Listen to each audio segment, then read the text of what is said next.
ಕೀರ್ತನೆ 24. ಮಹಾರಾಜನ ಆಗಮನ. ಪೊಡವೆಯೂ ಅದರಲ್ಲಿರುವುದೆಲ್ಲವೂ ಪ್ರಭುವಿನದೇ, ಜಗವೂ ಅದರ ಜೀವಜಂತುಗಳೆಲ್ಲವೂ ಆತನದೇ. ಕಡಲನ್ನು ತಳಪಾಯವಾಗಿಸಿದವನು ಆತನೇ, ಜಲರಾಶಿ ನಡುವೆ ಅದನ್ನು ಸ್ಥಿರಗೊಳಿಸಿದವನಾತನೇ. ಪ್ರಭುವಿನ ಶಿಖರವನ್ನು ಏರಬಲ್ಲವನಾರು? ಆ ನಿವಾಸದಲ್ಲಿ ನಿಲ್ಲಲು ಯೋಗ್ಯನಾರು? ಅಂಥವನಿರಬೇಕು ಶುದ್ಧ ಹಸ್ತನು, ಸುಮನಸ್ಕನು, ಅನಾಚಾರಕ್ಕೆ ಅಪಮಾನಿಕತೆಗೆ ಒಲಿಯನವನು. ಲಭಿಸುವುದಾತನಿಗೆ ಶುಭ ಪ್ರಭುವಿನಿಂದ, ನೀತಿಯ ಸತ್ಫಲ ರಕ್ಷಕ ದೇವನಿಂದ. ಇಂಥವರೇ ದೇವರ ದರ್ಶನಾಭ್ಯರ್ಥಿಗಳು, ಇಂಥವರೇ ಯಾಕೋಬ ದೇವನ ಭಕ್ತಾದಿಗಳು.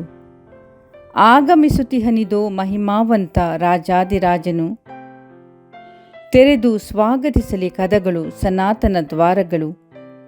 ಯಾರಿವನು ಮಹಿಮಾವಂತ ರಾಜಾದಿರಾಜನು?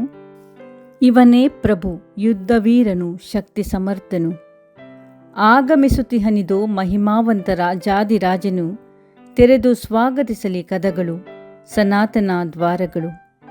ಯಾರಿವನು ಮಹಿಮಾವಂತ ರಾಜಾದಿರಾಜನು? ಇವನೇ ಸೇನಾಧೀಶ್ವರನು, ಮಹಿಮಾರಾಜನು.